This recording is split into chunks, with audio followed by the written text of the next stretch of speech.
Hey everybody, it's GauntletX, and welcome back to some more Magic Arena. Today we're going to be playing another premiere draft of Theros Beyond Death. Without further ado, let's get into the Pack 1 Pick 1. A super sweet pack. We're going to take the premium instant speed removal out of black here with Drag to the Underworld. But you could also take Voracious Typhon, a very big creature for 4 mana that doubles as a win condition, coming back from the grave over and over again as a 7/7. Pretty ridiculous card. There's also excellent card draw with the Omen of the Sea here. That's pretty premium. And the Blight Breath Catoblepas can be a big creature and removal at the same time. I guess it's a 3/2. It can't be a big creature, but it could be a creature and a removal spell all in one for a good 2-for-1. So pretty good pack there. No exciting rare or anything, but we're happy to take the uncommon removal spell. And we'll do the same here for pick 2. Elspeth's Nightmare is an incredible uncommon in this set. It's going to be a removal spell for their small creature. Then it's going to pick their best non-creature non-land from their hand, make them discard it. Then it's going to exile their graveyard. All 3 of these abilities can be relevant in this format, and even if you only get 2 of them that work particularly well, you're getting an excellent 2-for-1 deal.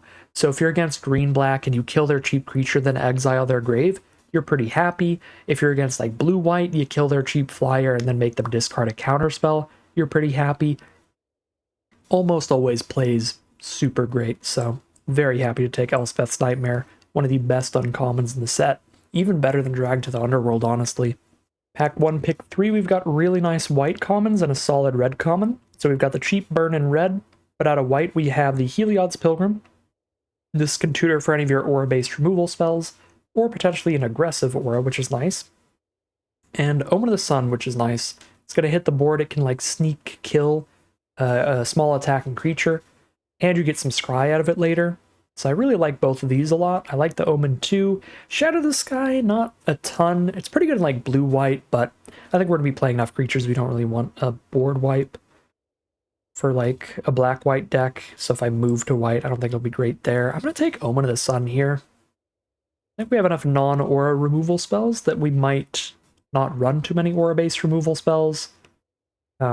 And Omen is just like consistently good, whereas Pilgrim requires a tiny bit of building around. This might have been wrong here though, because like I'm just 100% gonna take Mire's Grasp out of this pack. And black is, we're only on pick 4, so it's hard to say, but black looks decently open right now. Because we immediately got an aura-based removal spell, I think I would have rather had Heliod's Pilgrim there, but I felt like Omen of the Sun is the slightly more flexible card. Pilgrim is the much more powerful card in the right deck, though. Yeah, that was just the wrong pick. I should have just taken Pilgrim there, probably. Pick 5, I think we just keep taking great black spells. Funeral Rites is great in this format.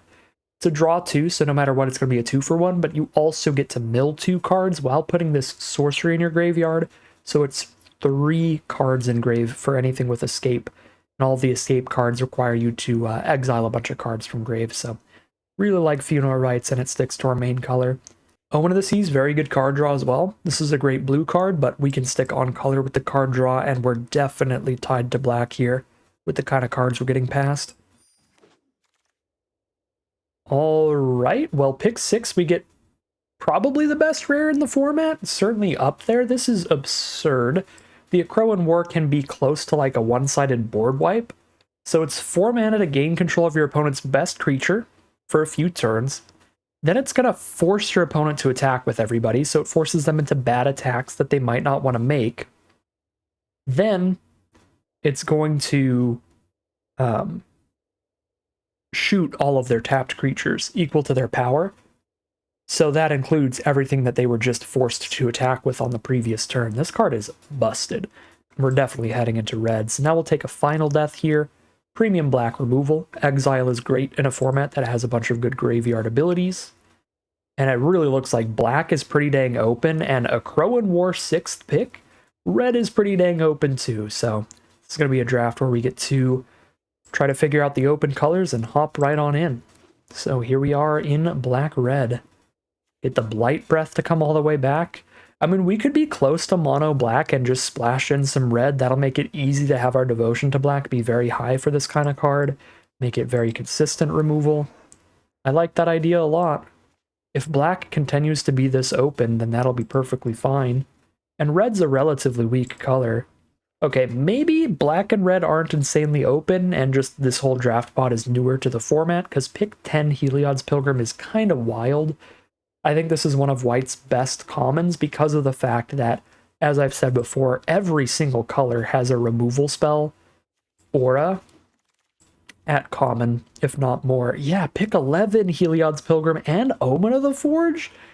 This is crazy. I mean, I think I roll with the Akroan War here and take the Omen of the Forge, but just like all the good cards, neither of these should really be pick 11. But because we already saw a pick 6 Akroan War, that could very much just mean that no one's drafting red. I feel like somebody's drafting white, though, and they're drafting white but not taking Heliod's Pilgrims. I guess I'm part of the problem. I did pass a Heliod's Pilgrim, but it was much earlier than pick 11. Pack 2, pick 1. We could get funky with it and play some really weird Rakdos control deck, which actually doesn't look horrific right now, considering we're on like 3 creatures. What if we just play like a Akroan War and Storm's Wrath for like double board wipe and just keep our creature count pretty low so that we're not like wrathing our own creatures? I mean, I would generally almost never recommend this spell because red is so aggressive in this set, but it seems fun. I think we take the Storm's Wrath and wheel the Omen of the Forge, and those are the only 2 cards we're interested in at a black and red anyway. So I like the idea of going full control here, and Elspeth's Nightmare is another incredible control spell. Rakdos Control, this is not what you're supposed to do in this color pair. It's supposed to be Rakdos Sacrifice. You play a pretty aggressive deck so that you can port into Betrayal their big creatures and then sack them against your opponent. If we're running a low creature count, that's going to be way less valuable, but here we are. I'm going to take Elspeth's Nightmare over Gravebreaker Lamia. This card is good. I don't think it's as good as Elspeth's Nightmare, but it is quite solid because a lifelinker is just hard to race generally. A 4/4 lifelinker is pretty big, but that enter the battlefield effect's pretty valuable in a format that has the escape mechanic. You just find your best escape spell, put it in your grave to try to start recasting it later. I just think the 2-for-1 or 3-for-1 value from Elspeth's Nightmare is out of this world, and this draft pod is out of this world. We're going to get 3 copies of Elspeth's Nightmares and just move on with our life. This is a horrible deck for Underworld Charger. We need creatures that can block because we are slow and board wipey and all that kind of stuff. So what is good for this deck? Probably not Omen of the Dead because we have a very low creature count. We have 3 creatures right now. Is it Cling to Dust? Are we that controlling? Just draw a card and exile something from their grave and then try to gain life a few times late? That also doesn't seem really playable, but I guess Portent has the biggest upside if we do end up doing the actual sack thing. Oh no, I'm just going to take Cling to Dust as like a control tool. Iroas's Blessing and Anax are usually great in red decks because they tend to be pretty aggressive. They tend to play to the board a lot to have a bunch of devotion to red. This deck is not like that though. I think Final Death is just the better card, or even Funeral Rites. Get the 2-for-1 value off that. I'm going to take the Final Death here. Final Death is certainly better than the Blessing in this deck because the creature count's so low it's hard to consistently cast this. Final Death, you don't have to have anything on board to cast it, you just do it. Okay. Yeah, I guess we're just gonna be control. We're gonna be playing removal spells and board wipes and stuff until we resolve a bomb, like the Akroan War Tectonic Giant, and just win off of a random bomb. Sure. Tectonic Giant works. That's a bomb rare to kill our opponent with. Discordant Piper is an interesting option here, because it's a 2/1 that still leaves a goat behind if we board wipe. Alternatively, we might be a deck that just runs these 4/5s because they survive the Storm's Wrath. So we just play cheap removal and board wipes and stuff and then start slamming down dorky 4/5s. I think we are gonna have enough cheap removal to do that. We just don't play any cheap creatures. Never mind, we play some. Careless Celebrant's a good one to stay alive. I was going to say we play all cheap removal instead of cheap creatures. A Soul Reaper is really good too, and that would let us do portent combo things. I don't have any token production for it, I just have the portents. And I like being a big doofus where I'm doing something very unconventional for the color pair. So I'm going to build just completely not around sack at all. We're just not going to do the sack thing. We're just going to be black-red control, where we play tons of cheap removal to stay alive and then slam down big doofuses in the late game. I actually probably want to hate draft that Dreadful Apathy there since I'm not playing anything out of that pack. This is an interesting deck. This is an interesting draft pod where we could absolutely have just drafted a really standard Rakdos deck and had a great time, but I think this deck still looks really powerful and it looks a lot more interesting than if we were on full aggro right now. All right. Agonizing Remorse seems decent. And that's like the only good card on color. Aspect of Lamprey to make your opponent discard 2 tends to be pretty decent, but we're really bad at having a creature on board, which is what has made this and the Iroas's Blessing go down so much in value. The best card in the pack is Mantle of the Wolf, but not only would we have to splash this in, but we'd also have to have a creature on board to cast this. This card is absurd in any green deck, but it's, I think, a difficult splash here. We need to find fixing and we need to have creatures on board. 2 things our deck is not particularly good at right now. Alright, I'll take a Soul Reaper this time. Heroes of the Rebel is like a solid ETB effect and everything, but really like the ability for this thing to just like sack itself even tends to be pretty good. And it's another early blocker for us to stay alive. Probably wheel the War Leader to play all of our big late game 5 toughness creatures. Another Maya's Grasp, 100% the pick. Get that cheap removal. We don't need to play cheap creatures if we have all cheap removal. Guess I do have a sack option for Portent. 2 sack options. We have the Aspirant and the Soul Reaper. But since we're not aggressive at all, Portent is basically unplayable when we don't have a sack outlet on board. So that's still quite narrow. I don't think I'm playing any of these cards, so I'll take the Unknown Shores just in case. Pretty bad fixing, but if we get past something really, really good, then it is fixing. Mogis's Favor is great against decks with a lot of 1 toughness cards. I like having 1 copy in pretty much anything. I guess the Manticore is also pretty great against decks with a bunch of 1 toughness stuff. So it's something that shreds 1 toughness cards. Those are basically the only options here.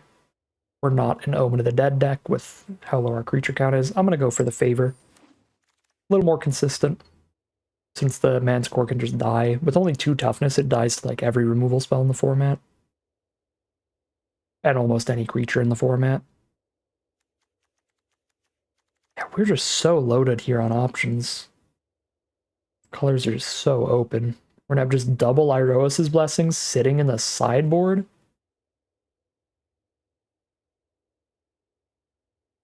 Shaman's cute, but it's also 4 toughness for 6 mana. It's not particularly good. Lampet is pretty good. 3 toughness, 1 drop with a great activated ability. Another Blight Breath, or a 3rd Iroas's Blessing.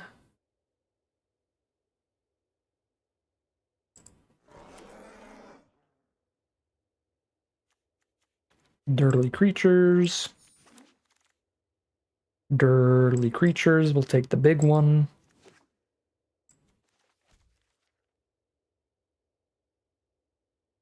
Kind of wish I took another Funeral Rites over whatever I took out of that pack.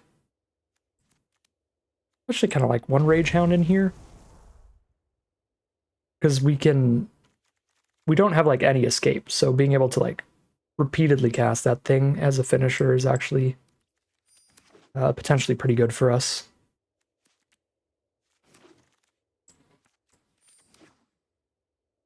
Okay. We have so much good regular removal, I don't think we're trying to do Portent and Sack kinds of removal.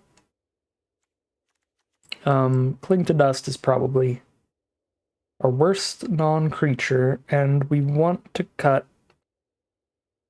not too many creatures here, because we're going to be on a low creature count deck no matter what. It's going to be like an 8-creature control deck in the end. Low enough on creature count that Berserker basically doesn't have an enter the battlefield effect. It's basically just a 5-mana 5/4. So I think that just gets cut. 4-mana 3/4 just gets cut, right? If we had the Labyrinth of Scophos rare as well, I would absolutely play around with this. It would be funny, but this is just a 3/4 with that flexible attack ability. So it can attack as a 6/1 if we have the extra mana. So we can, I guess we get to use this to stabilize, and then after we've cleared the board, we hit for 6 a turn. That's actually a pretty quick, like, kind of control finisher. That actually seems reasonable. I like the idea of having the 1 escape card here with the Rage Hound, because we don't have any graveyard recursion at all. Yes, that'll be like the 1 card that keeps coming back. I do have triple Elspeth's Nightmare for discard out of our opponent's hand. The Remorse can hit creatures, but if they have a good creature in their hand, we have a lot of removal, so I kind of want to drop a Remorse here. Yeah, let's drop the Remorse and like 1 War Leader, 1 Blight Breath. This looks pretty good. Yeah, this is a weird deck, but this is a fun one. Alright, Rakdos Control, we'll call it a deck here. Alright, here's a look at our final deck list for today. This is a very unconventional pile. We are on a Rakdos Control build. We're on a Rakdos deck with a pretty low creature count. I think we're at like 9 creatures in here. Yep, 9 creatures in the deck and just tons of interaction. There's a lot of 2 or even 3-for-1 interaction off of cards like Elspeth Nightmare, killing a creature, ripping a card out of their hand, exiling their grave, and the Akroan War. This can wipe your opponent's whole board potentially. There's Storm's Wrath, which just wipes the whole board, period. And there's a little bit of good card draw. I think that's the biggest thing we're missing on here for a control deck like this. We'd want more cards that are just like Funeral Rites, just like a draw 2 to play throughout the game. So there was like 1 opportunity to pick up another Funeral Rites, but I went for like removal over it, I think. Would have been way better if we had the double Funeral Rites here. So it's the one thing I wish went differently in the draft, but other than that, the deck looks pretty sweet, and it looks very unconventional. Looks like it's going to be a fun time today. We'll see how the deck does as we head into the gameplay. Here we are starting things off with an excellent hand. We have 2 of our incredible sagas, Elspeth's Nightmare and the Akroan War. Those cards alone can get us very far ahead. So I'm really happy with this hand. It's got the right colors of mana, and it has additional plays in the middle.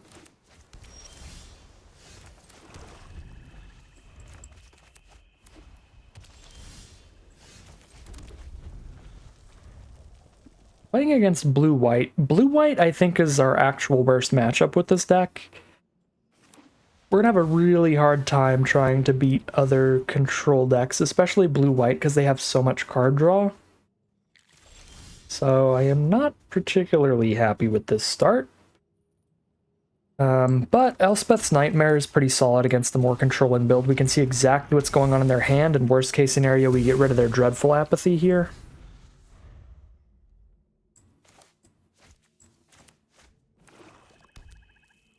Blue, white, and black.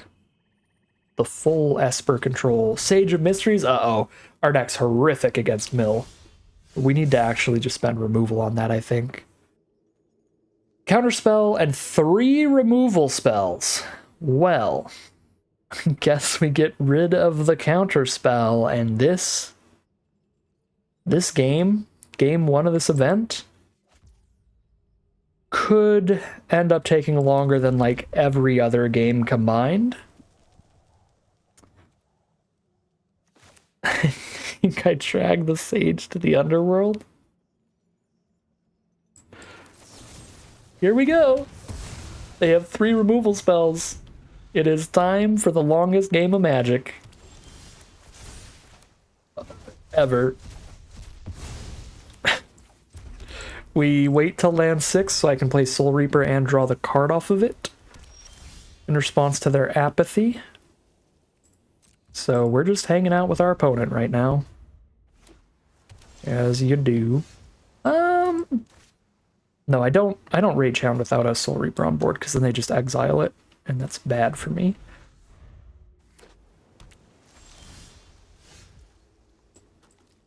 Okay. Well, a Lamped Rage Hound here. I guess it would just be play just the Lamped and sack it if they apathy. It's still not even that good. I probably should have just... Well, no, I have to play a card. I can't just pass this turn, or I discard a card anyway. So I'm basically just discarding the Lamped. Well, no, I'm not discarding the Lamped unless they spend removal on it. If they don't spend removal on it, then it is actually impacting the board. It's stopping these 1/1s. They are going to spend removal on it, though. Fair enough.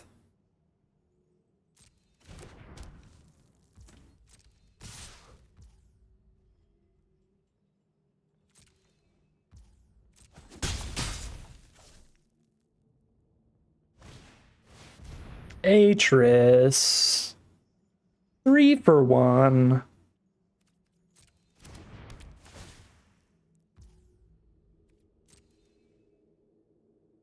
Turn a creature and an aura from their grave to the battlefield? I mean, they don't have a grave yet, but they're going to have an apathy in the grave for sure. We can't let them get that Rise to Glory. Which means we let them get the Witness, I guess. And they got a 3 for 1. Unless our opponent is really risky. I was going to say, yeah, because there's always a chance they hit 2 basics and a Witness, and then they draw the basic. And that's just horrible for them. Okay. Don't have anything to get rid of this apathy in this deck, so I just sack the Lamped here.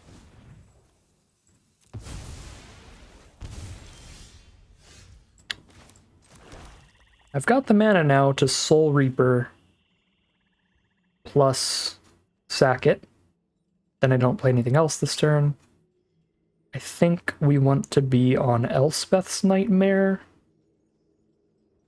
which would mean Nightmare plus Mire's Grasp the Atris. But they're on a black splash, so to play around Graveyard Recursion, we kind of want to Final Death the Atris, so just take a little more damage this turn. It's fine. Yeah. Take a little more damage this turn. We take 4. Hold on to all this.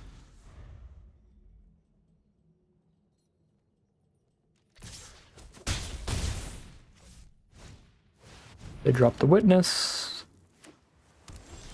We get rid of the apathy. Okay, now they're out of removal. We did it. I am not hitting mana as well as them. Can still go 4-drop plus Mire's Grasp, I guess. You're just a Crow and War at this point. They've got multiple creatures here.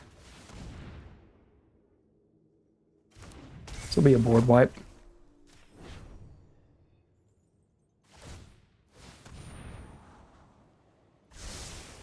Scry to the top. Uh-oh.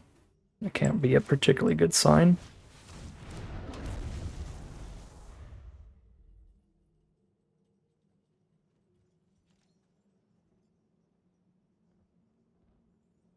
I think we're actually just, like, doing incredible in this control mirror, all things considered.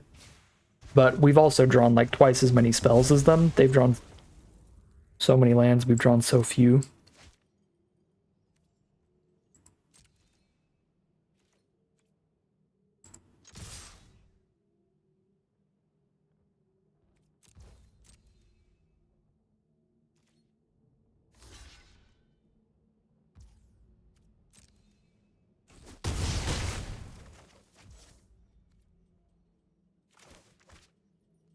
Hold up an Omen here, still playing a 4-drop. Revealed Triumphant Surge is so rough for our opponent, because we could just play all 3 power and less creatures. Alright, land and the turtle are gone. There's Eidolon of Philosophy for draw 3, and they've got the mana for it. I can't stop them.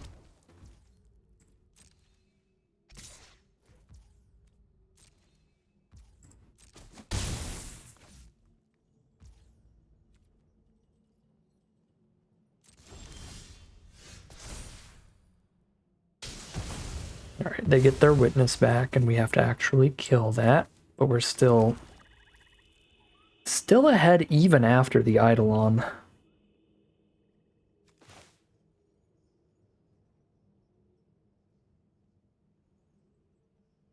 Yeah.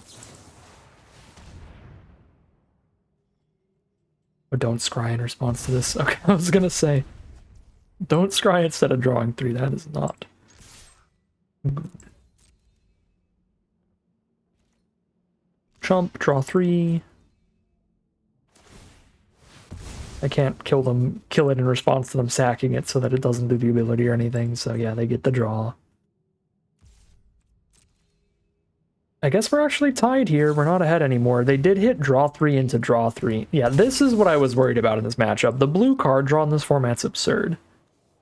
They did draw 3, discard 1. That was a draw 2. This was a draw 3. There's another scry 2 draw.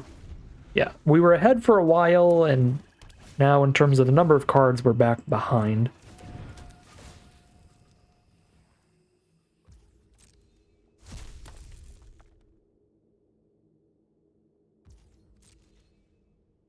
They do mill out before us, though. They're down to 10 cards. They've dug so far. They're down to 10 cards. That's something. Cast Soul Reaper so I can hold up that sack ability.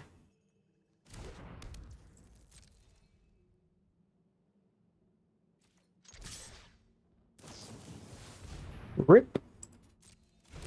Tide Turtle. Kinda wanted to just say rip.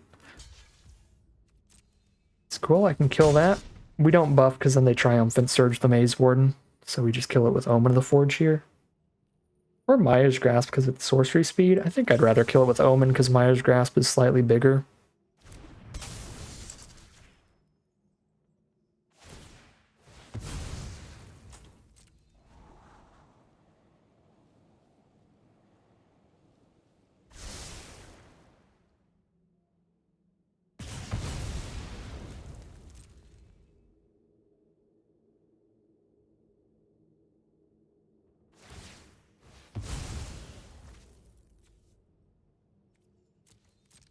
Oh, 6 lands left? They're still on like 50% lands somehow, I think.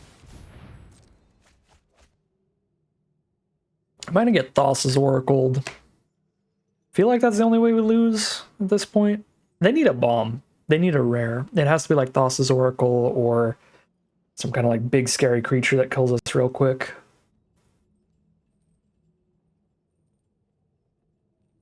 I don't even think Sweet Oblivion can do it.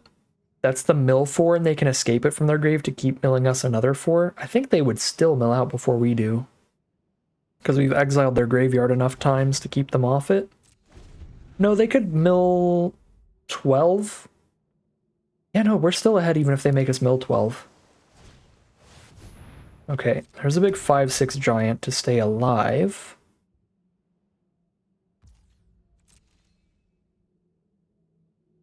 We have 5 cards left. I forgot to scry, I'm such a doofus. Should have scried this land away.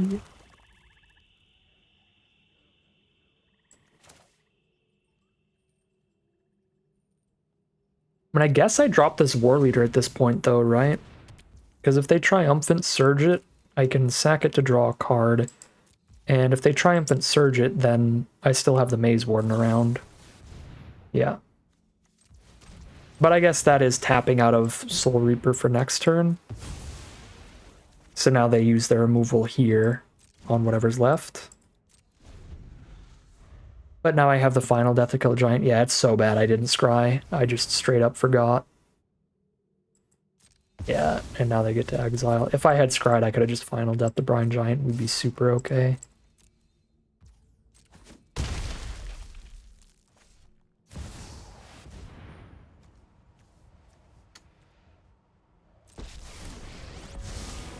4 cards left in their deck, that might be enough.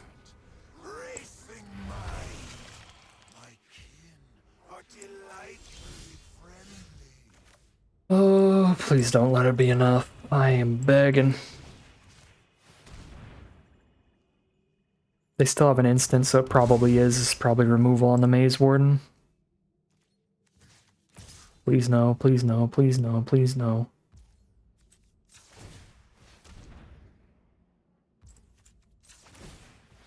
I still have Final Death up after this, so...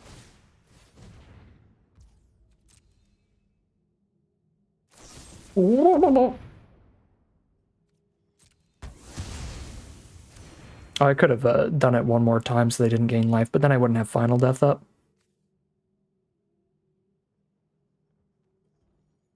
Four cards left, my lord. There's 3 of our cards for free if they ult this. Ragehound, Soul Reaper, something else. We are just gonna die if they ult this. I think we're dead. I think I have to Final Death in case they have a counterspell. I think we just straight die to Ashiok.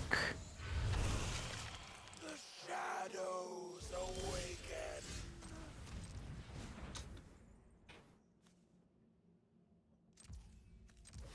Oh wait, no, I have to spend it. What am I doing? This is the red omen, not the black omen.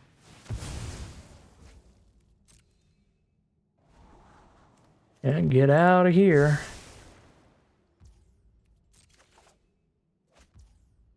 Okay.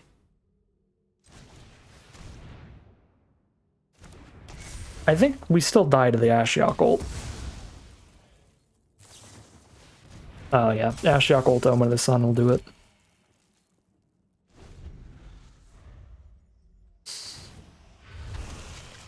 No, they didn't ult though. They didn't ult though.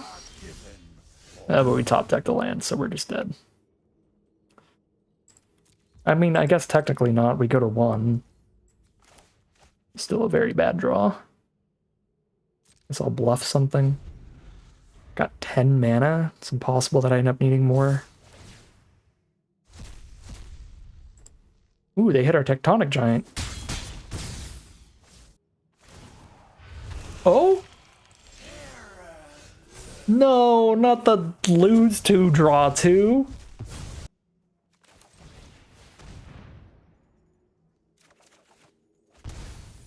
What a bummer of an ending. So how did that play out again? There was the one big misplay where I just straight up forgot to scry. Would that have changed the outcome? They ended up with literally 1 card in deck, so probably. If I had scryed, I would have been able to Brine Giant, or sorry, Final Death the Brine Giant instead of whatever else I did there. Yeah, I just straight up forgot to click the button. I just went to my turn slightly too fast. Get Ashioked, nerd, is the end result of game 1, sadly. Here we are for game 2, hopefully not against some blue-white control nonsense. I do think that is our worst matchup. So let's see if we can run up against some creature-heavy mid-range or aggro or something here.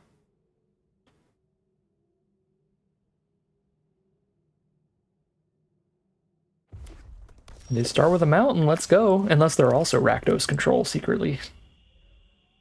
And this should be a decent matchup.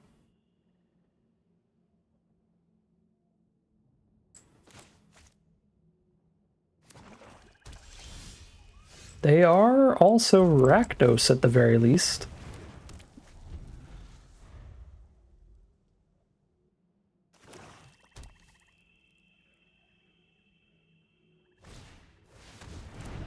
There's an Underworld Charger.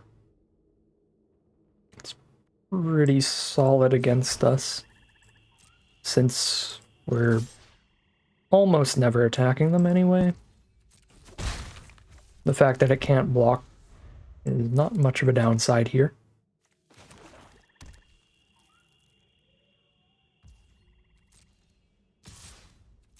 If we can resolve a 3-4, that should be enough to hold that back.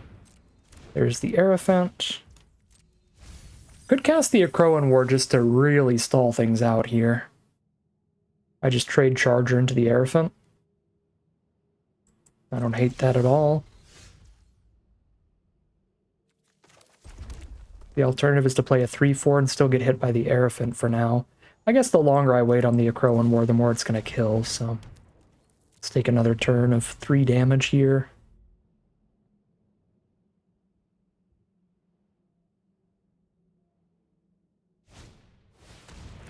Oh. Well, that played pretty terribly.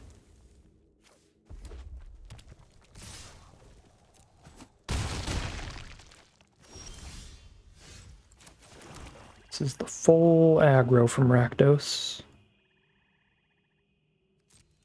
Okay, killing the Underworld Charger with the Acroan War is still not that good because it's going to escape and kill us later, so I'm just going to Final Death this Charger. Take 3. They still have the perfect Acroan War target for us, which is just take a 3/3 Death Toucher to block with to hold them off. Entrancing Liar. So they get to stun their own Aerophant later.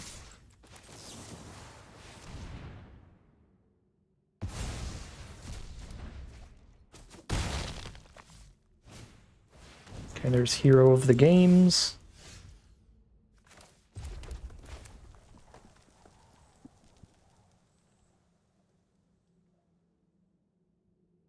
I guess if I Acroan War the Hero of the Games, that's still big enough to trade into the Aerophant on blocks, so they have to Liar it down.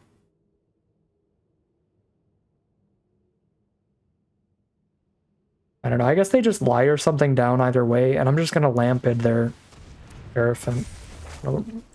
Lampid whatever they steal. Oh, I guess this is a problem. I didn't think about the fact that it doesn't untap it. This is one of the few active treason effects that doesn't untap the creature you're stealing. So yeah, I should have just taken the hero then. So that I would force them to Liar here. But it ends up being pretty much the same thing. I take this damage either way. I don't want to Omen when it's already going to die to the war soon.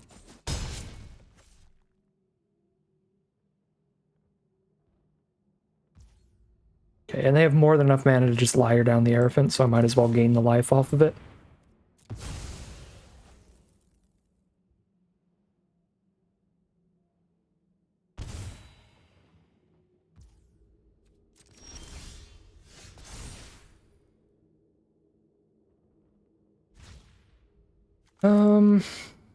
We have a slight problem here, which is that if I don't kill this hero, I am dead to 3 damage burn, because they can Liar down the Lampit. I go to 6 off of sacking it, but they hit me for 3 and then they burn me for 3. I guess I kind of need to not die to 3 damage burn, because there is 3 damage burn at uncommon, so... So we need to kill the hero and just get 1-for-1 value off the Acroan War. The Acroan War was just a removal spell for the 3/3, I guess. Sadness on the stack, no big 2-for-1 there, but we still got a Katobupa 2-for-1. And we have the better board from here, and we probably have the better draws for a long game of Magic with this deck.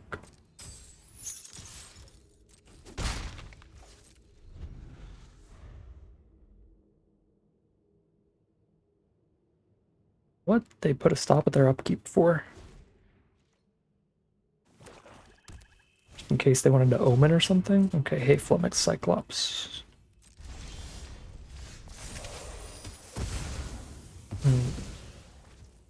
Oh, I didn't even realize the Liar versus Acroan War combo. That's actually gross.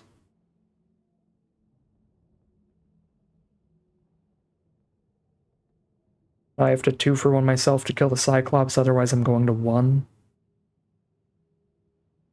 I can't even do it, though. Because they can just Liar down the Lamphead now. I guess I can't block, and I can't kill the Cyclops. Because the only way I kill the Cyclops is if they kill the Lamphead and then I deal another 3 to it with Favor plus Omen. Look, Sack McGee, let's go! They actually blocked. We take those. Okay, this game, I'm gonna make sure I actually scry.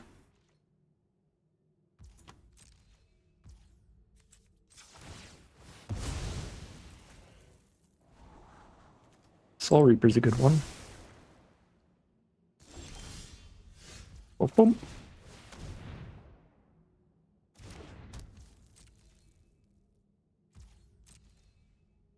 Soul Reaper's really good in the mirror match. Because they can't steal it, or we just draw a card off of it. So if they do have, like, the steal and sack stuff.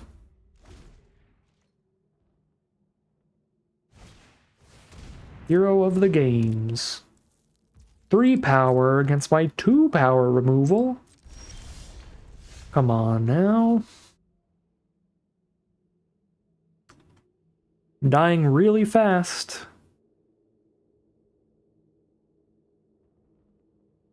I don't do something about that, so I kind of have to sack the Soul Reaper to find something to do about that.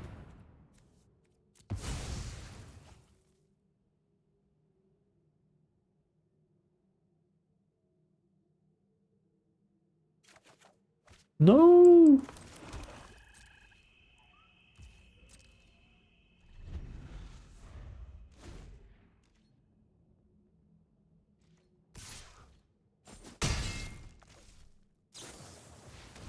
Oh, come on, man. Okay, Arena. I'll make sure never to draft a fun deck again. We're 0-2 heading into game 3. Alright, time for the 0-2 into 7-2 sweep. Give this deck the record it deserves.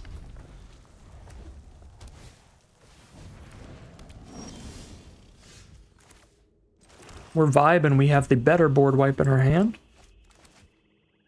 In a defensive deck, Storm's Wrath is just going to be better than the Crow and War thing. Oh no! Well, that's going to be too big to die to a Storm's Wrath if that resolves, so I just kind of have to kill it right now anyway. Alright, if Ragehound dies to our Wrath, that's fine. It just escapes later. Cool. And Tectonic Giant can put us ahead to where we don't even need to Wrath. We can just kill them. Man, I don't want to win this game off of just like aggro curving. That would be such a bummer if it just ends up like, oh, so the best play, like we just win when we treat we just win when we treat Rakdos as an aggro color pair. Who would have thought? We were just supposed to be curving out with creatures the whole time. Because that's what this hand is doing.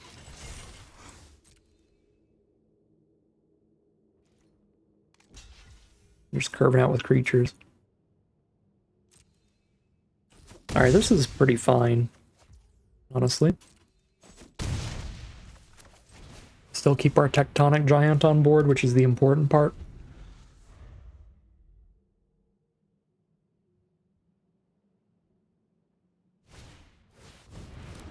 There's a Dawn of Angel. Pretty good if they play some auras, but it doesn't do anything otherwise. I have the instant speed removal spell up here. Needed to play the land pre-combat to hold up the instant speed removal spell. Guess I can play a War Leader post-combat if they don't make me removal spell here.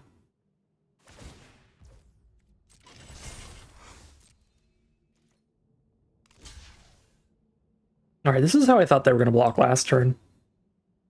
Surprised they gave me another turn of Giant. Yeah, goodbye, War Leader. Just do even more turns of Tectonic Giant.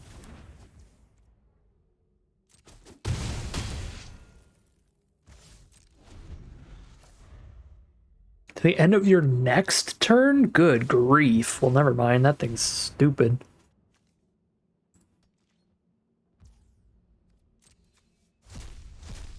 End of your next turn's egregious. I guess I can only cast one of these two. Probably should have just shot for 3 then.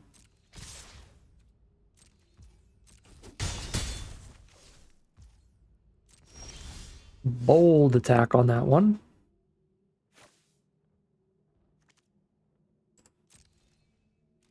pretty big damage. And they don't have the removal either. Interesting. I guess they knew we could Elspeth's Nightmare the Evangel anyway, so might as well hit us with it. While they still can.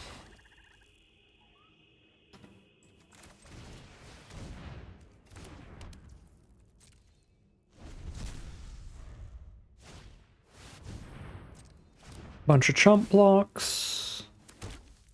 I can do the big combo that we drafted here. Storm's Wrath, and the only thing left is War Leader. Might as well, it's lethal. Lethal is lethal.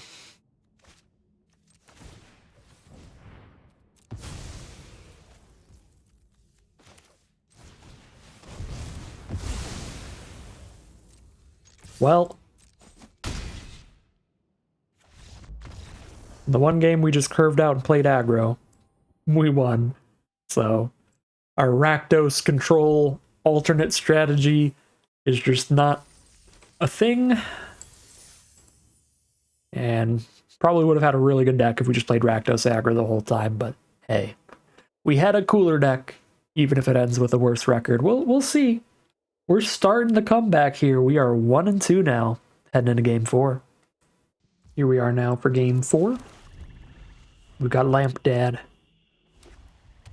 On curve, we've got the Elspeth's Nightmare. Well, we have 3 of them. And we've got the Funeral Rites for card draw. This is a nice control-y hand. Blue-white again! Can't keep doing this to me, Arena. I really don't appreciate it.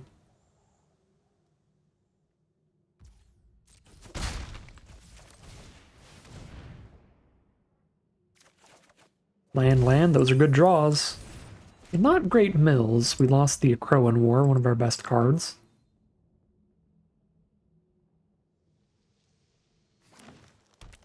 Okay, blue, white, green is weird. Now I'm not exactly sure what's going on. Oh, whoa. Blue, white, green, and then play an Altar of the Pantheon for a man of any color? This might be a very different matchup than I thought it was. Sunmane Pegasus? Alright, excellent Elspeth's Nightmare target. I'm gonna drop the War Leader. We've got a Storm's Wrath if they overcommit to the board. If they don't, we just Nightmare away the Pegasus. If they don't play any more creatures. Okay, there's a 2-2. They have another threat? Let's go. Alright, Storm's Wrath and have a party. Good enough for me. 3 for 2, because we do lose the Lampet here. That's fine.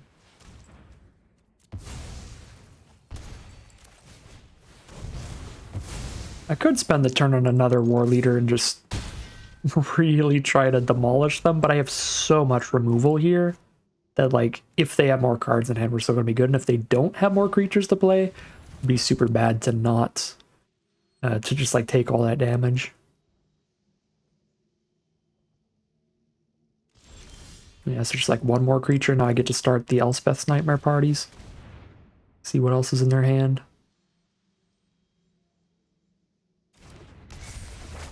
Boop.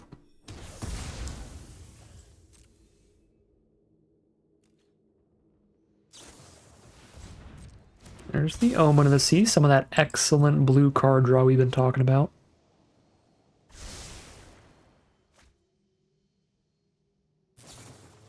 And another one, nice. They're digging.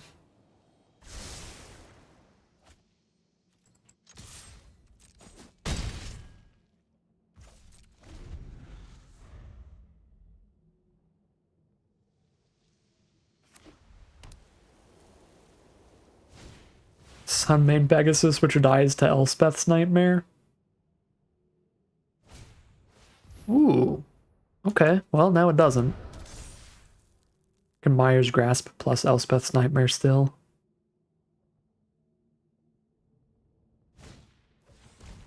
Ooh. Now I just Myers Grasp and it's dead. Cool. We are fine. This is an attack trigger, not an enter the battlefield trigger, so I can't grasp the Pegasus and cast Tectonic Giant. If it were an enter the battlefield trigger, I would gamble on that one. And I would be like, let's see if I can hit the land to do both these things.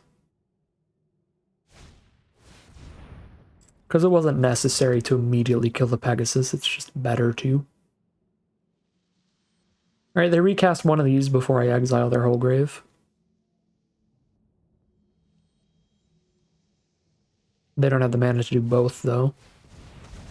So the favorite is for the +2 power. Unfortunately, things are just not working out for our opponent. That lines it up to die to the Omen of the Forge, and then we just hit them for 5.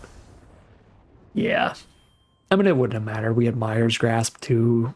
Even if it was higher toughness, we could have thrown both at it. Really, really just overwhelming victory for our deck on that one. Just a mountain of 2-for-1s against our opponent. And we are now 2-2 as we turn the tide back to 50-50 here. All right, here we are for game number 5. We're 2-2 right now. This game will decide whether or not we can turn our 0-2 loss into a 50-50 run or not. If we can get a victory here, then we're at least 3-3, so we'll be fighting hard for it. They are on black with Mire Triton. It's black-red mirror again, and they actually have the Labyrinth to go with the Minotaur, so it might be like a mirror match here. Rather trade a card with escape into that than something that doesn't escape and get recast over and over. Very wide board. If we hit one of our board wipes, we're off to an insanely good start. So I kind of like Omen into Scry here. I feel like we're going to Omen the Hateful Eidolon. Stop their potential card draw stuff going on in this matchup. There's the, oh, they have the Maze Warden to go with the Labyrinth. All right, so we're going to Final Death that Maze Warden probably. Because otherwise they can use the Labyrinth to fight whatever they want with that over and over. Which is pretty bad. Okay. I can't afford the Final Death next turn. So I put a stop in the upkeep. I genuinely despise you sometimes, Magic Arena. I guess I don't put a stop in the upkeep, because during that animation it was already my turn, because that's the way Arena works. Well, if I Myers Grasp the Maze Warden, it can't do anything, so I guess I can do that. I'm taking a considerable amount of damage here if I don't do something. So I was going to scry and be okay with taking that much damage by doing the scry in the upkeep. I guess I could have still just scryed in their turn, but yeah. Uh-oh. Treacherous Blessing, draw 3. That's very good in this matchup, because the downside is that it shoots them for 1 every time they cast a spell. That doesn't really matter against our deck. Okay, now that I have Final Death up, I think we're just actually going all the way up the curve here. Elspeth's Nightmare into the Blight Breath next turn. Stop 2 of the damage. They just drew 3, so this is going to be like our last opportunity to maybe actually make them discard a card off of this.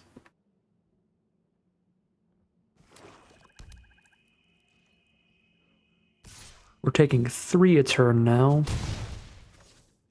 I can exile the Rage Hound, if nothing else. Ooh, double Elspeth's Nightmare Final Death from our opponent? I could get rid of the Final Death and then never play a 2-power creature.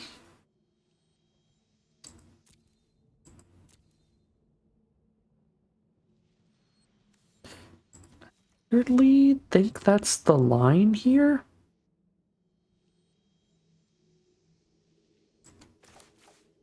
And now I just Final Death their... Wait, no, I'm about to exile their graveyard next turn. But If I Blight Breath the Ragehound, they recast it next turn before I exile their grave. So yeah, I have to Final Death it.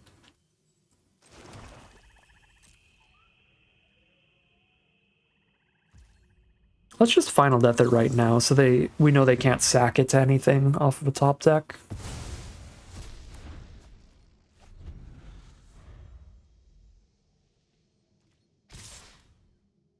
I'll take my 0. Mogis's Favor. Solid against their 3/1s and 2/1s and stuff they might have.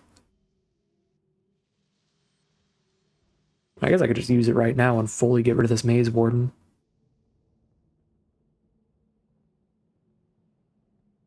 It's probably worse for them on board than it is in their grave, though, because they're on black. They could have the Omen of the Dead.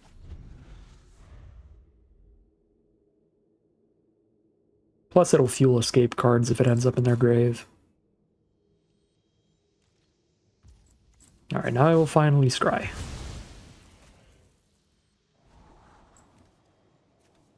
One of these is fine. We have a couple double red cards that are pretty good, but we don't have them yet.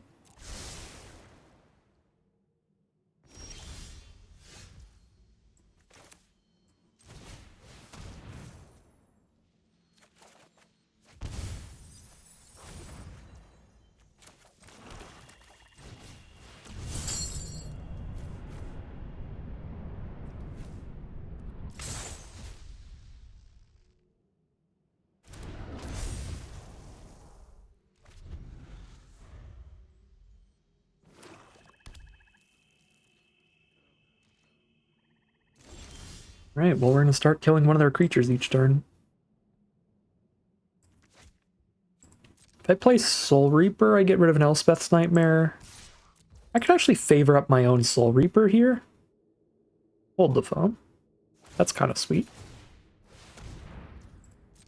Oh, I guess they've got a free way to just sack this Maze Warden if they want. They can have it fight so it dies. Okay, this is kind of sweet, actually, now that I think of it. Because Elspeth's Nightmare is a sorcery. This gets it out of Elspeth's Nightmare reach. That's fun. That's kind of sick.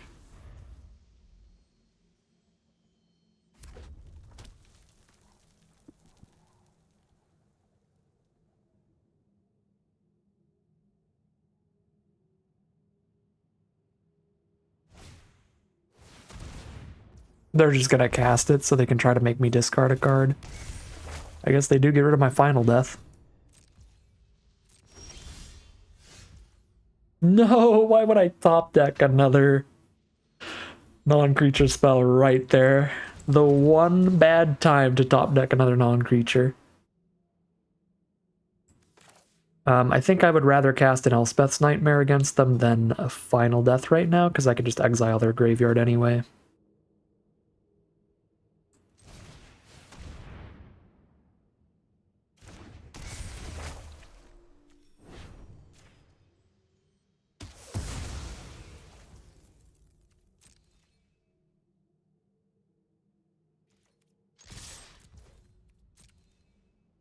They can trump one and labyrinth the other.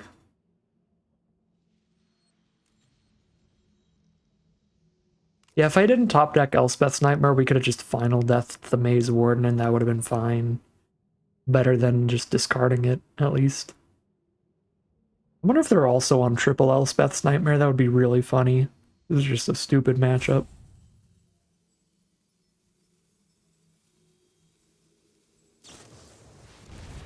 Erebos' Intervention.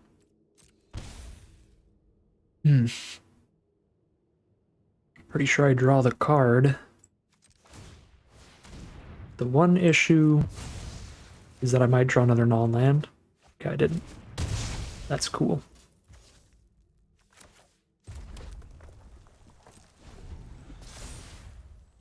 Goodbye, Final Death.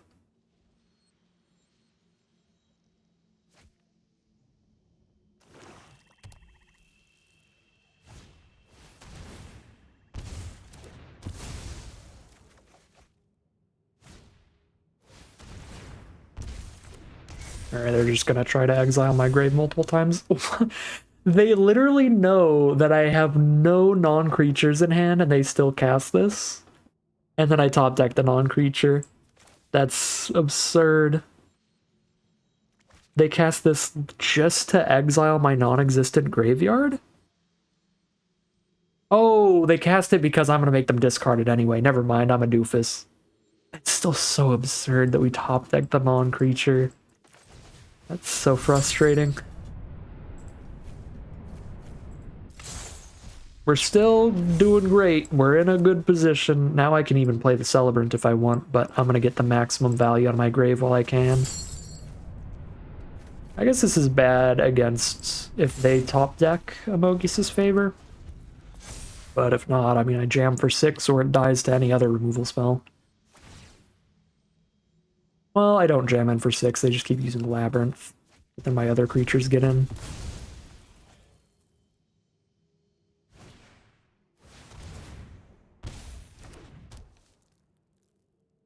Can't use Labyrinth when they tap out for that.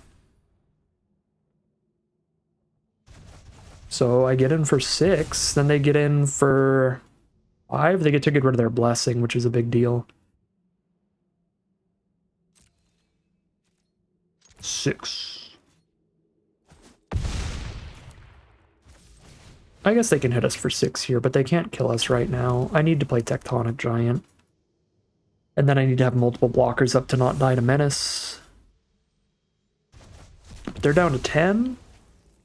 So racing could be a thing. Sack another creature or enchantment for first strike. And it gets +2/+0 when they sack anything, so they're threatening huge counterattacks. I guess I just Blight Breath that thing, never mind. Oh my god, I can Accro in War too? Well, I can't Accro in War because they can just sacrifice it in response. I can certainly Blight Breath though.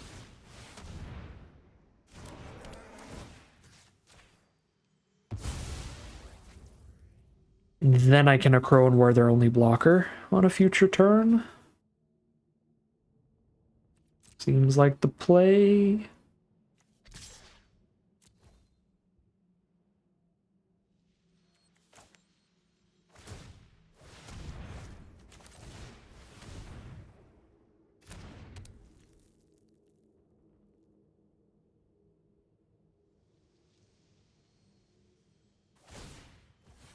Just sack that right now while they have the extra mana up. Soul Reaper. Well, I can't get rid of their only blocker then, but I can get rid of their only blocker big enough to stop the Tectonic Giant still.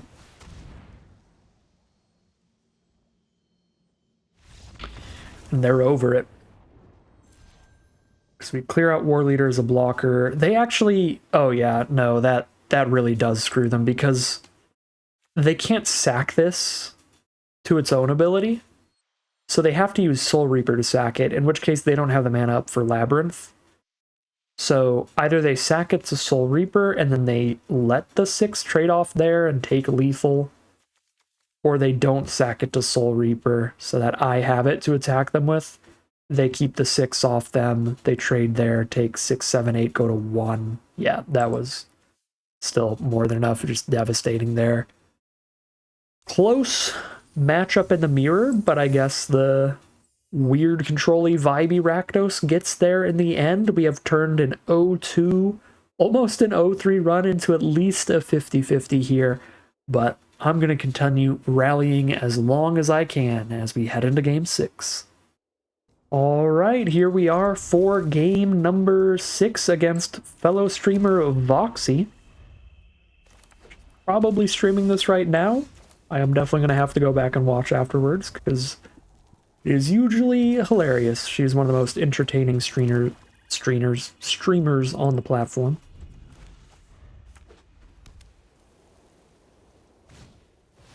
One of the loudest weasels on the platform. She's on blue-white, which is bad, because I think blue-white's our worst matchup, but we've got double Elspeth Nightmare to start off, which even just killing a Pilgrim and seeing exactly what she's got in hand is going to be good here. So, I don't love the matchup, but I like the hand for this matchup. If she has a Dream Trawler in her deck, we're just going to get absolutely bodied, but oh, okay. Thank you, top deck land. We have to kill that Archon. Oh my god, yes. She has 5 enchantments to go with that thing. So just let her have infinite 1/1s and get rid of the hexproof thing because our deck is like all removals, so stopping hexproof is a big deal.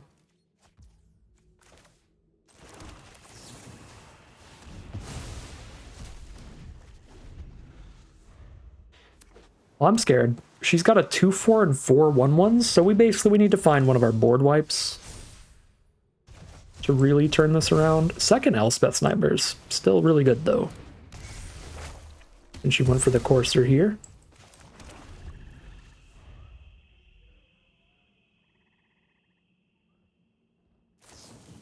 There's the Omen of the Sun, just main phase, get it out of here. And the Staggering Insight, so we kill... Oh no! This is stupid. This is so dumb. Oh my god. I should have actually hit the Omen of the Sun, but I just got so excited about triple Elspeth's Nightmare. We should have absolutely hit the Omen of the Sun there. That was a very bad play. Because the one with the stars doesn't do anything here. That was just unreasonable. We triple Nightmare here. But yeah, now she can dump her hand and we don't get to get a discard off the third Nightmare, probably.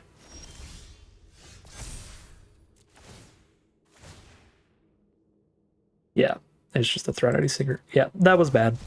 If we got rid of the Omen, she would have no 1/1s here and we would have gotten rid of her whole hand. So... loose plays here. I think we hold on to the Myers Grasp to deal with the Threnody Singer.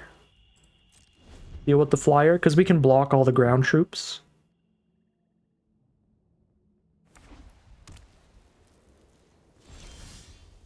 We are in an eensy bit of a top deck war, but she's got a bunch of Scry, which is bad.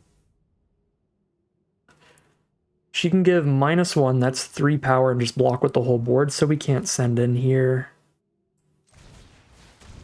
Unless I like pre-combat grasp the 2/2, which seems bad. I guess if I hit another red source, I could put Celebrant on board and hold up the instant speed, sack the Celebrant. But with a single red source, I can't like immediately do that attack here. Because I need a red to cast the Celebrant and a red to use it as a combat trick removal spell.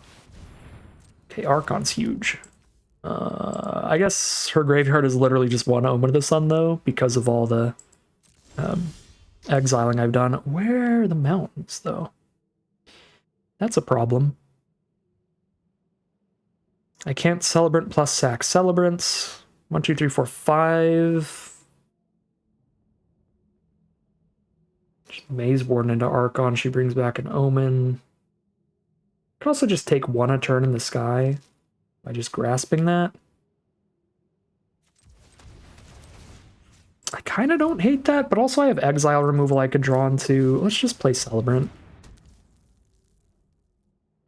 I mean, 4 damage a turn is not a lot of turns to draw into exile removal. 4 damage a turn is pretty considerable.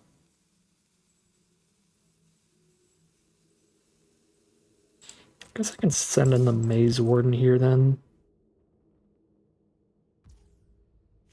Cool.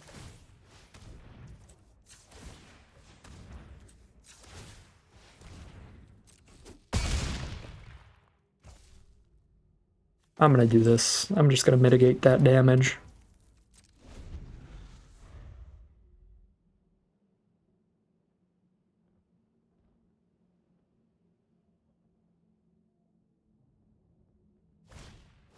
Dawn Evangel. An aura you controlled was attached to it. They get to return things. So that doesn't matter with the Myers Grasp.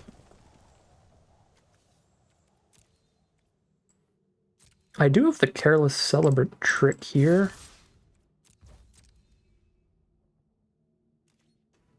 With the War Leader.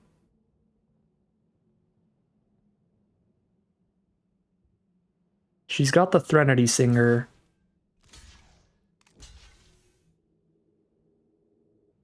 I can kill the 2/2 with Celebrants, and then she's still got like more than enough power here.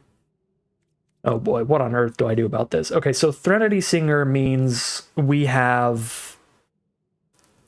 Oh, we have 5 minus 1? Only got 1 devotion to blue. We have 4 power. I can Careless Celebrant away a 2/2, and she has 1, 2, 3, 4, 5 power. So she's gonna kill the War Leader.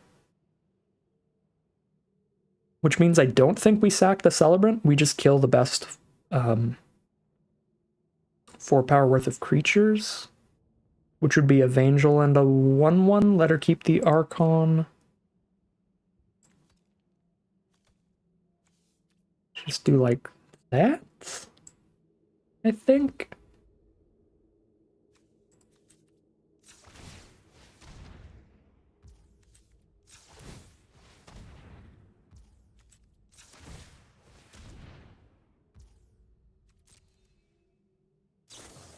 She's gonna Threnody Singer.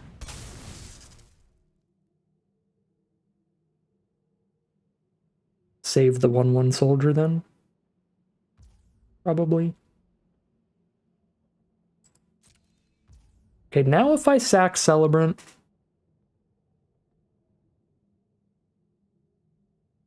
I am adding the power to kill 2 of these 1/1s, which is something. But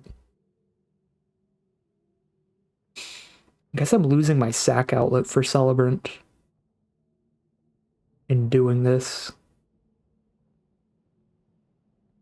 for future swings. And the Celebrant's never attacking into a 1/3. Yeah, you know what? Since I'm going to lose the sack outlet for this anyway.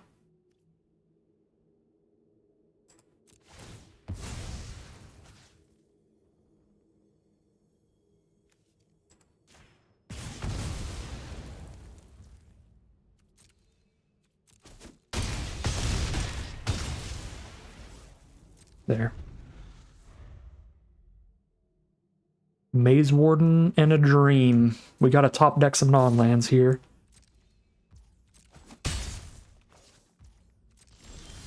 That's 1.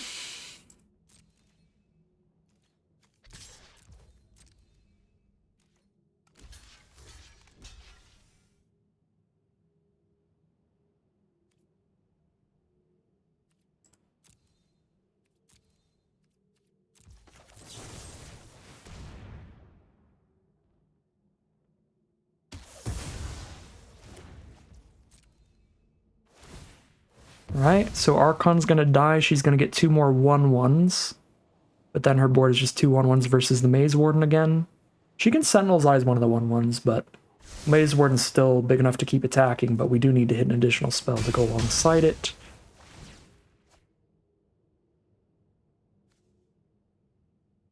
I guess we gave her the Evangel back, so she could do that instead, but Omen's definitely better. Yeah.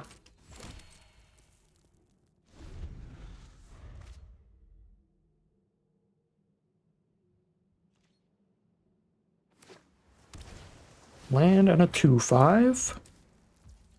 Big booty against the Maze Warden. We can make Maze Warden a 5/2 and trade, but that's it. It's a top deck war, but she's got so much more scry. Oops. So much more scry than we do right now. It is looking bad. Scry's to the bottom.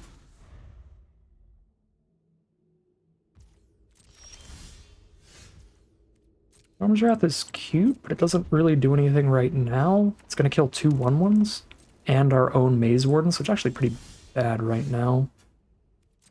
Okay, Grasp plus Storm's Wrath is a little better. We can kill the Sea Guard as well. We're basically just waiting for her to top deck removal, and then we'll just Wrath, right?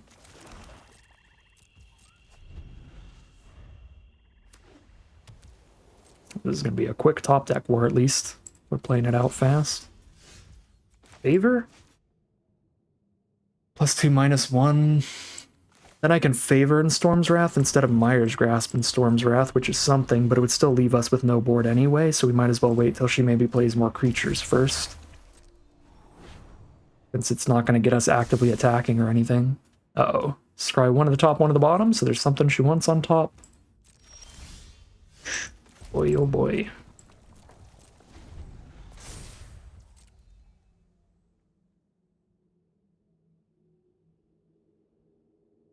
So she picks a card name. She has to cast that next turn, not this turn. So she could just say, like, Sentinel's Eyes in this position pretty easily. But Omen of the Sun is the pick, so she's casting something else here. Oh, the Storyteller, so that's why. So Storyteller into the Omen of the Sun, then play the Omen of the Sun. I see. That makes sense. Well, Storm's Wrath is about to be very good after that Omen. Oh, man. Again, we've scryed like 0, so it makes sense that we would have a lot more lands here.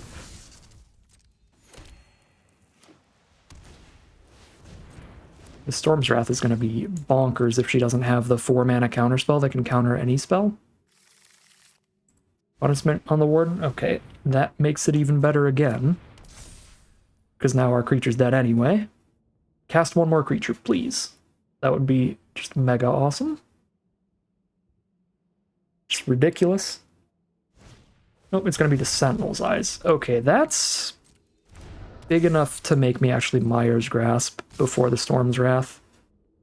The favor's not going to be enough.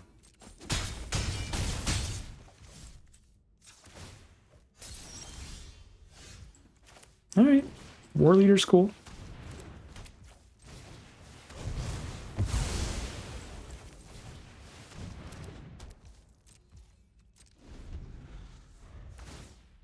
There's the upkeep scry with the Omen.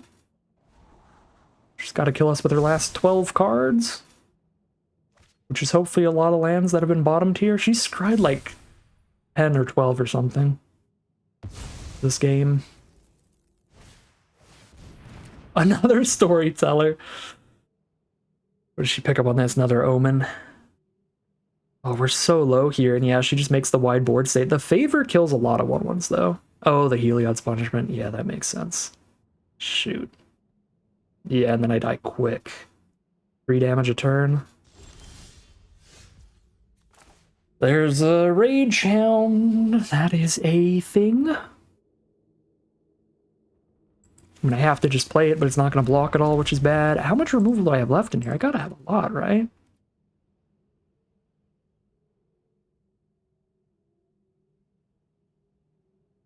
I mean, Rage Hound is not going to block well. War Leader can block. She makes that a 4/5. She's just going to Punishment War Leader no matter what, so we might as well send it in.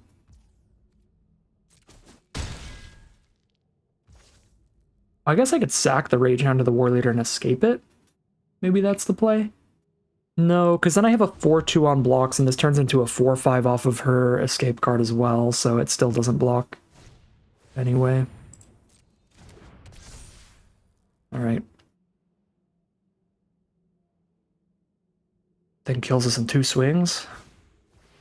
I guess we chomp at least. The Rage Hound can block. Ow. I know I died a mill before she does, which was a thing. Okay, that has to attack.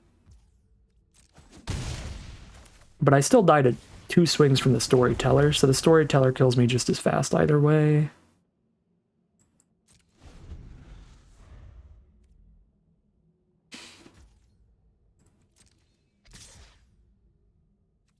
Do I play around the +2/+2 combat trick?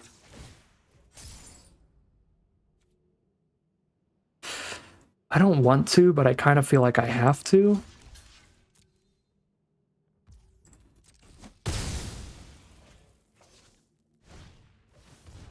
No! Sage of Mysteries? I wish I could afford to shoot that, but I'm so low I don't think I can. I think I have to kill the Storyteller. Life total wise.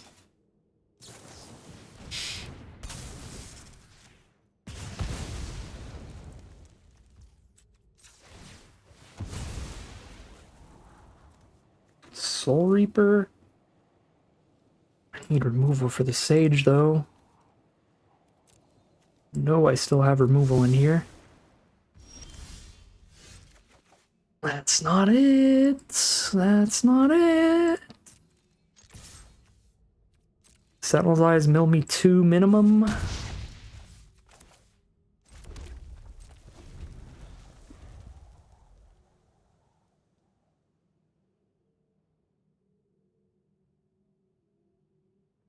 I mean, at 6 life, I think I had to kill the Storyteller.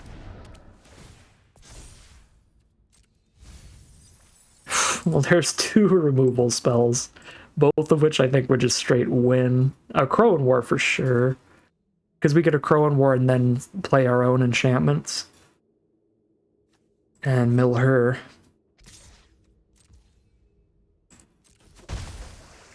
But the Catoblepus 2, I think, would have been winning. Lampids, maybe. Winning? Sort of? Ish? She has, like, no more enchantments. I'm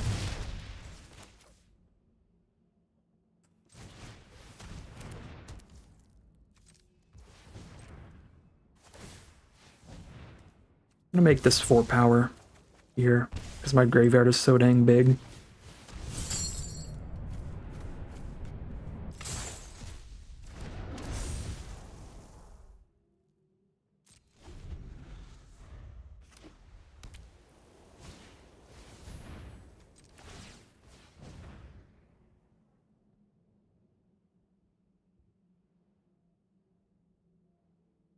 Four cards left. What are the 4 cards in my library? Omen of the Forge, Soul Reaper, Final Death, Land. Omen of the Forge and Final Death are my top 2. Think I sack War Leader for insta damage instead of trying to grind out with it. I think I do. And I definitely sack the Lampet, obviously. I just don't think I'm going to have time to save the other card. If she doesn't block, she's dead. So there's the chump. We favor and omen the Sage to not get milled. And I can still favor from the grave next turn.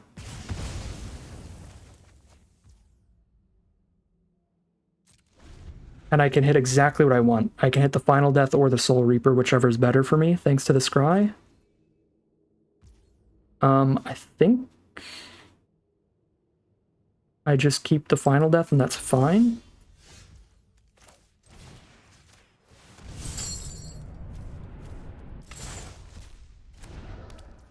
Send in for 5. Oh my god, what an insane game of Magic. What an absolute grind fest that was. An insane back and forth there. I was terrified we were losing multiple times. I thought we were maybe winning multiple times. It was anyone's game like the whole way through. Wild stuff. But that is quite the game to give us the winning run, to give us the positive win rate from here. We're at 4 wins now minimum, at 4-2 heading into game 7. Alright, well, here we are for game number 7, which has a very good hand where we can pretend to be aggro again. So I guess we just go for an aggro victory on this one. No! Okay, Agonizing Remorse is an issue. I mean, the hand is so good, they can't stop us from doing good things. I actually don't even know what they choose here, honestly. Like, what would you choose? You saw this. It is slightly sad, though. We're going to lose one of our best cards. Alright. So they're going to hope we don't hit lands. They're getting rid of our best 2-drop that can also keep recurring from the grave. So we start with the Careless Celebrant instead. And so far, so good for them. We did not hit a land on that draw. There's the Underworld Charger, but there is the land.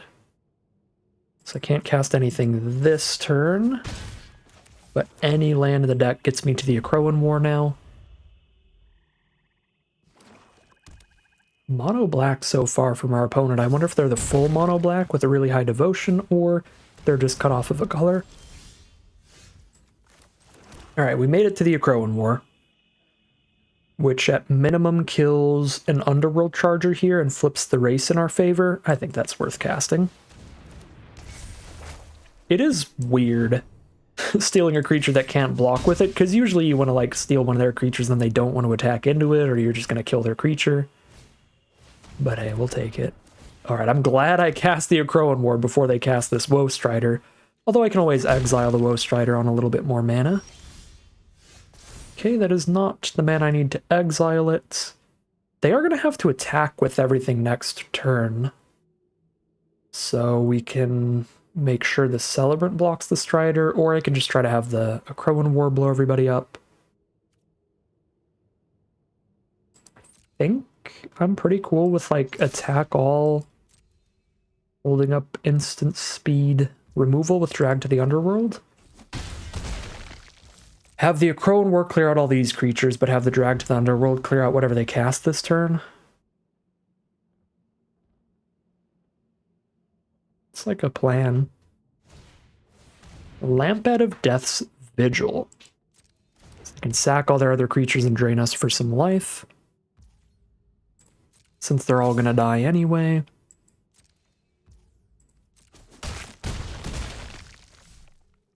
Eight life against Lampad is bad. I guess I should have tried to destroy it before we took damage, because then they'd have to sack their creatures before they also dealt combat damage with those creatures.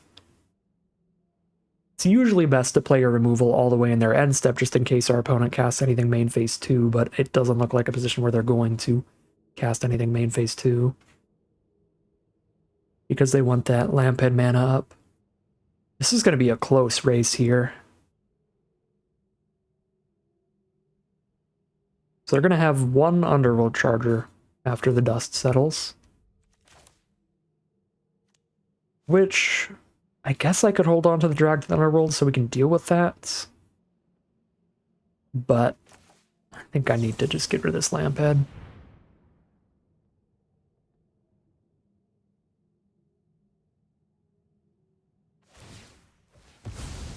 Yep, we get drained for 3 here, since everything's going to die anyway. I really should have done this before combat damage. It would have put them in a harder position to do that. There's the second red for Tectonic Giant, which is kind of a big deal, but I think it's a bigger deal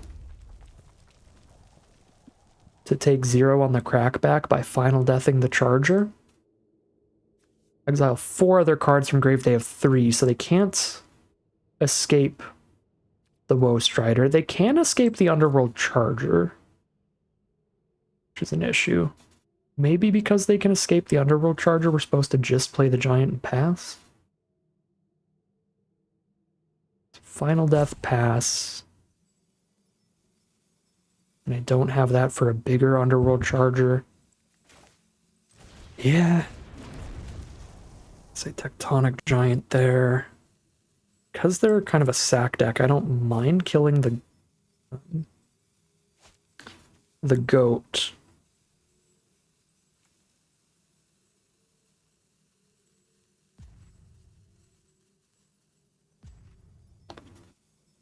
But this is pretty flexible for stuff they might play in the future. I'm just going to kill the goat, though, in case they have like another Lampad or something. And I'm just holding up blocks here. That way, if they do have removal for Tectonic Giant, I can still block and trade with this Underworld Charger, because the Celebrant's going to deal 4 damage on blocks. Yeah. Okay. Storm's Wrath, Final Death. That's awkward, because if I reveal the Storm's Wrath, they're not going to play any creatures, so we just get the Final Death for the Charger. Play that next turn. That would mean taking 3, though, in order to do this. Probably worth it, but now we're dead to any Lamphead top decks. There's still 2 cards in hand plus 2 escape cards. If I trade this off and try to outgrind them with these 2 cards, it's just not going to work. I think I need to use this value that we got here. And just pray they don't immediately have Lampad. That way I can play my own Lampad against theirs and use that to stay alive.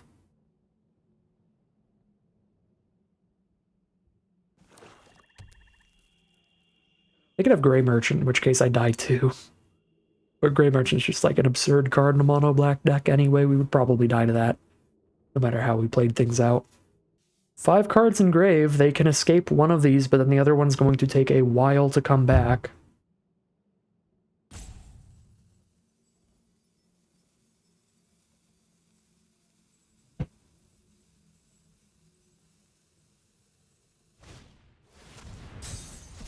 So they are going to escape the Underworld Charger.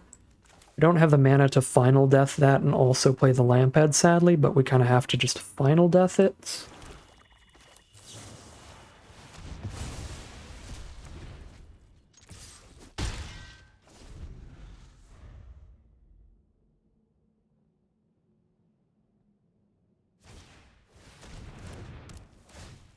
Avenging Harpy gets around the favor, but we still have the Elspeth's Nightmare to deal with it, luckily, and that can also exile the Grave before they can bring back the Woe Strider.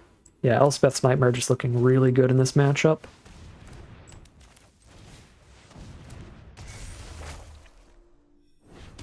As it does in most matchups, honestly.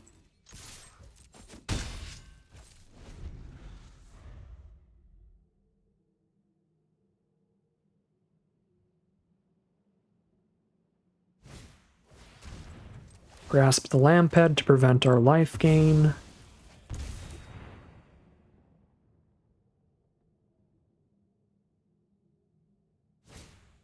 There's the Entrancing Liar to lock down the Celebrant soon, but not yet. Their last card in hand is Final Death. They don't have the cards in hand to resurrect the Woe Strider, so we're going to exile the Grave just in time here.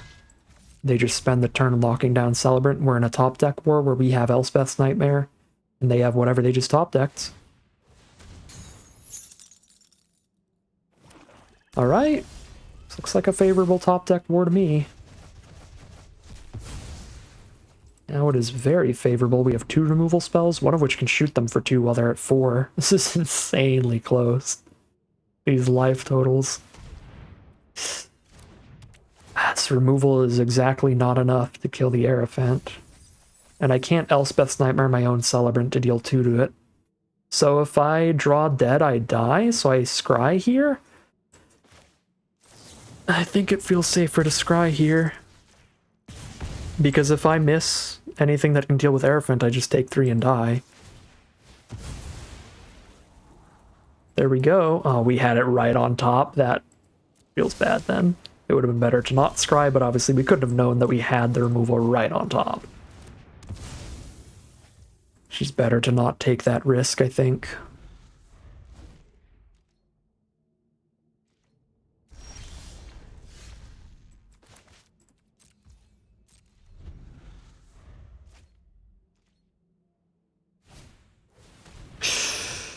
Well, oh my god. I was gonna say, well, now they're at 3 and I'm at 2, but now in response to Lampad, I shoot them for 2 and end the game? Actually absurd Omen of the Forge top deck? Oh, another incredibly close game. These have been some wild games of Magic today, especially the last few. We are now 5-2 in the money out of the draft no matter what. Excellent, excellent run after that 0-2 start. All right, here we are for game 8. Doing our Rakdos control nonsense again, although we play a Rage Hound here.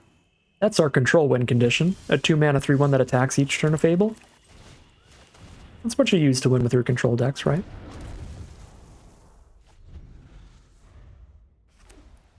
Playing against the black-white deck. Do they have the Mogis's favor?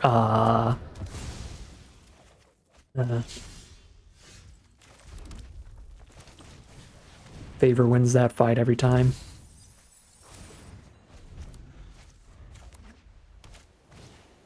There's the Mire Triton. Let's see if we can find our own favor. It's only fair, right? Nope. Elspeth's Nightmare is still pretty good there. Especially because it's going to be exiling their escape card. And it's early enough they have tons of cards in hand to find a removal spell to discard to that. Omen of the Dead, pick up the Mire Triton. It would be really weird if they recast it here, because then we're just exiling even more of their grave. Okay. I'm going to cast another Elspeth's Nightmare. Annoy our opponent out of this one. Flicker of Fate, Grey Merchant, and Catablipus, however you say it. Flicker is actually really nice in their deck. That's kind of wild. If I Nightmare the Triton, we don't kill the Grey Merchant with Nightmare. I can just Omen of the Forge it and Scry. I think that looks fine. Because there's no other non-creature card for them to discard to the next Elspeth's Nightmare anyway. And the longer we wait on the next Elspeth's Nightmare, the more stuff we're going to exile from their grave. Let them cast a bunch of other stuff first. Oh, they don't even have the mana for the Grey Merchant because they don't have double black. They need to use the Unknown Shores, so they have double black and 2 because they have to filter mana through that. Another Elspeth's Nightmare? Honestly, yeah, we take those. We know there's at least one more target at some point for it. So now we just bring back the Rage Hound, and they're going to have to kill it with the Catablipus, and we can just get it back again later.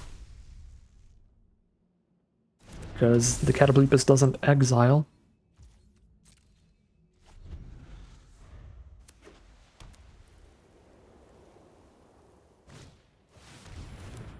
This is going to be a sick Elspeth's Nightmare. When you can Elspeth's Nightmare a 6-drop, or sorry, a 5-drop, that's pretty good.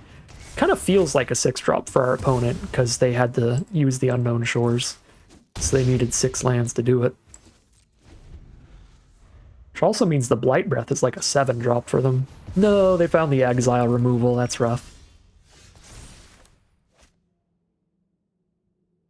Aerophants and Catablipus. So I can Mire's Grasp one and Final Death the other, but I can't Catablipus either because I don't have enough devotion. It's just going to be -2/-2. Still think I hold on to it.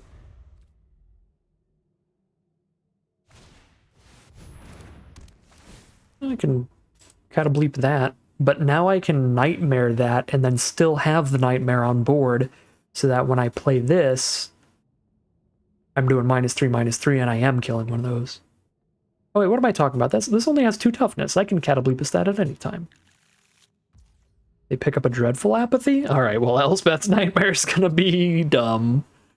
No one expects the 3rd Elspeth's Nightmare.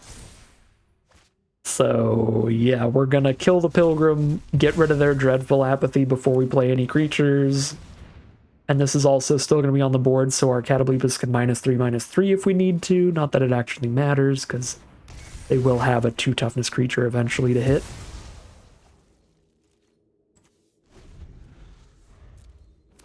Yeah, that was our 3rd Elspeth's Nightmare. That's so egregious. Actually absurd. Goodbye, Dreadful Apathy. Odoomp. Now...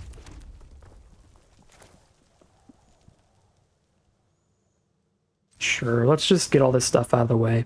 If I use this, this gets them to use this. So we get that out of the way.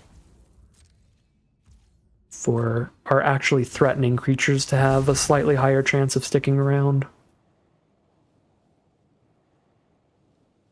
Although if I wait till I have like 1,000,000 mana, if I use instant speed removal in response to that, I think I can make their devotion 0, but I would need 11 mana to cast that and hold up a Final Death.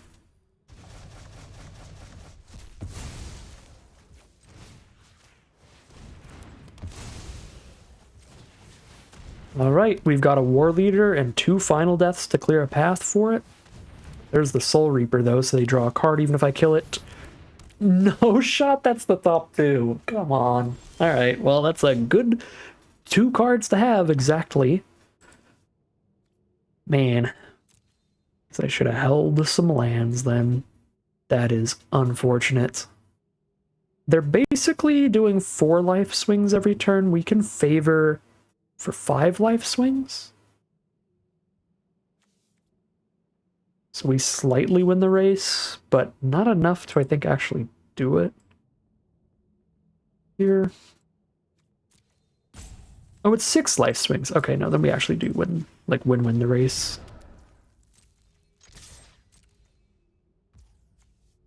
Eight cards in grave. Could also give Menace and reanimate the Mogus's favor in the same turn pretty easily later.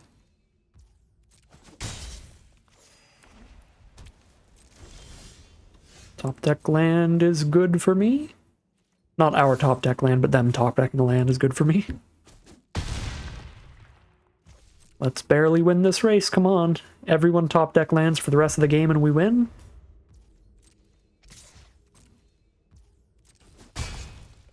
That's not... It is land. It's a blue land, though. Well, so far so good. We're top decking lands every turn as well. Perfectly balanced, as all things should be.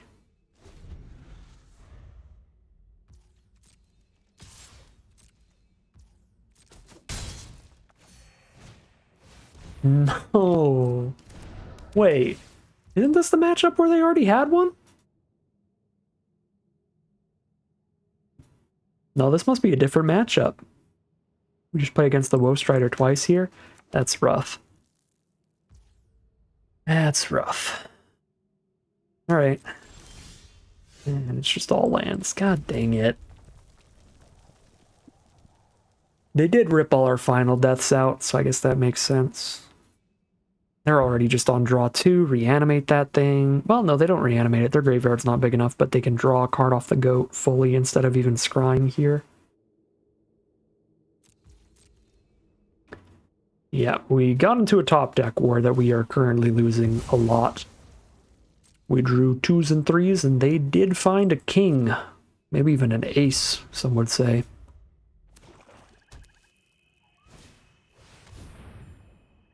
Wow, we really lost this top deck war.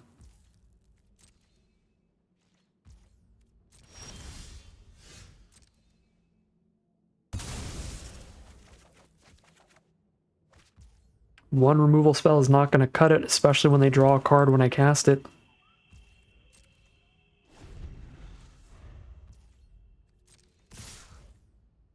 Two other cards alongside the Woe Strider if I kill it. But, I don't know, the lifelink and the sack ability is pretty huge on the Soul Reaper.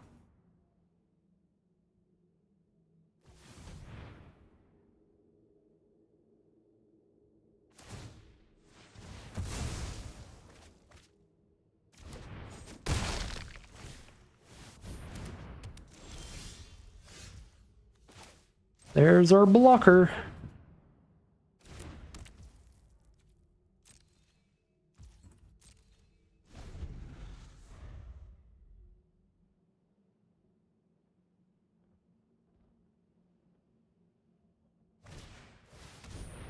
They only have 6 cards left right now. I didn't even notice that.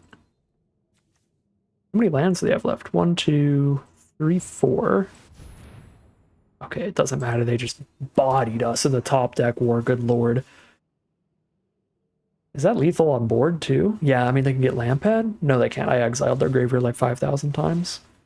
Okay, so I go to 1.